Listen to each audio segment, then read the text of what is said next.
All right. So my first question is, what's it like trying to get into character? I'm sure it's like you wake up, you're having a cup of coffee, nice breakfast, and then suddenly it's like, all right, let's get really traumatic. Let's get into a really dark place.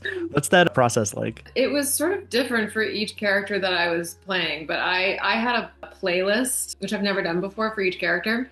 So it was usually a bit of a drive to set, and I would just like be a normal person in the morning, and then I would just on the drive over, I would start listening to the music to kind of get into it. When I was playing Angela, I was doing crazy stuff just to try to get into. It's actually very embarrassing to talk about because it's so actory. But the first day I played Angela, I was literally like acting like an animal on my trailer. Like I was sort of doing animal work and eating my food with my hands and like just trying to get into the zone. Angela, who I was just thinking of as more creature than human, which is why I was being so weird in my trailer. Yeah, like Hannah said, I think it varies based on what character you're approaching. But for me, one thing I did was diary entries as Laura, and then I would write them the night before and then read them in the morning. And I had the great advantage of having played Laura in the video game, so it was really great to sort of draw from that experience and pull everything that I could from that. That kind of actually leads really nicely into my next question, which was, what was sort of the process of, did you replay any of the games? Were you experiencing them for the first time, or did you go back and watch any of the previous Silent Hill films to get into, character? I was probably a little young to be watching some of those movies Yeah. when we shot this. I think I just turned 13, I think. So yeah, maybe I was a little for that, but I had seen the first Silent Hill in theaters when I was like 15. So when I was auditioning, I did rewatch the Silent Hill, which was really interesting as an adult seeing it. I didn't have much knowledge of the games, to be honest, but I did watch some gameplay when I was auditioning just to get a sense of the world and the lore behind it and some of the backstory for Mary and what the different fan theories were. But ultimately, when we were doing the film, I was really focused on Christoph's vision of what he wanted to accomplish. I'm sure it was kind of tough coming into a character that has 20 years of fandom, right? There's so many people who think a character should be portrayed a specific way or, have their sort of headcanon for how things work. How do you approach sort of that? Is it a pressure to be like, I need to deliver my version of this character or the director's version of this character? How do you balance that? It was pretty overwhelming at the beginning because I was like, I don't know anything about these games. How am I going to bring the history of these characters to life in this way and do the story justice and make the fans happy? And really, you just can't think about all of that when you're on set doing the thing, right? Like I had to, as you do, I think when you're playing a game, Jeremy's more of a gamer and he's talked about this.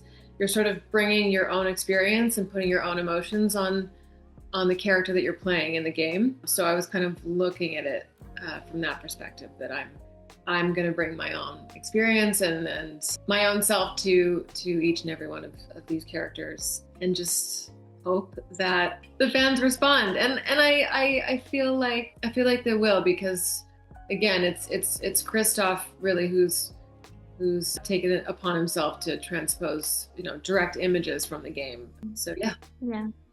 I agree. I think it's a tricky balance, but I think ultimately we all had a lot of trust in Christoph's vision, and of course he was a fan of the game himself. So yeah, I think ultimately it was just playing into his vision and kind of getting into his headspace and viewing this world through his eyes. So what do you think makes Silent Hill such an interesting place to explore, both like digitally, but also, in this movie? Like, what is it about Silent Hill do you think keeps people coming back to it? It's so rich and there's just so much to explore. I mean, the monsters alone, like there's just it's a whole universe really of characters and concepts, and it's so visual and dark, and at the core of it is this love story and psychological. Yeah, exactly. What's your favorite Silent Hill monster? You had to pick one. Probably the nurses. Very Yeah. cool.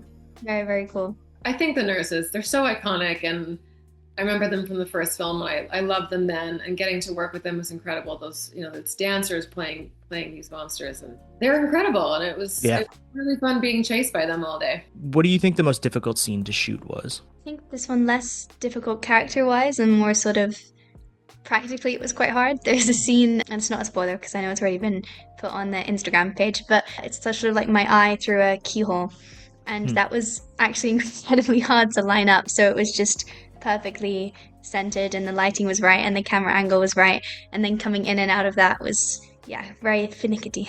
God, it's really hard to choose. There was a lot of challenging scenes. There was a moment definitely where, and I'm going to try not to spoil too much, where I was dressed a certain way. I had some prosthetics on and I was like high up in the air and I'm kind of afraid of heights and I was tied into this thing and I'm kind of claustrophobic and I was surrounded by fire and I'm also scared of fire. So it was like, Fair. it was like a real, like all these things were happening at once and I had this moment of like, how did I get here? And like, what am I doing with my life? What am I doing here? But it was really cool to get to conquer all those fears at the same time. So it was really challenging, but really liberating at once. All right. So if you had to pick your top 3 favorite pieces of horror media across the board, could be anything. What are your top 3? Oh, Like movies and things as well? And movies, TV, music, anything you could think of. oh my God. I mean, Scream's definitely got to be up there. that's cool. Classic. Get Out. I love Get Out and Us. I mean, they were both brilliant. I could watch Get Out 10,000 times. Us was just a bit too scary for me. I'd say maybe like psychological wise, something classic like The Shining with Jack Nicholson, I think. That's gonna say The Shining. We've got to include that. That's got to be up there. The Babadook, which I was honestly never able to finish because it terrified me. So I couldn't sleep for a long time. I watched about half the film like in broad daylight by myself. And it was too scary for me to continue. So that one really is up there for me. Oh, absolutely. Do you have a favorite horror film? Ooh. It's hard, right? I am a fan of the Friday the 13th series, but I think that's more of just like a classic slasher. Like I just love a good, just like campy horror project. Texas Chainsaw Massacre, that kind of thing? Yeah. Anything that's like very steeped in camp is like, yeah, I could get behind this. They're a little scary, but they're, They're almost funny, yeah. Yeah. If it's too scary, then I'm like, I don't know. I gotta bow out. I don't know if I could do too scary. If you had to spend a night in Silent Hill, where do you think your best chance of survival is?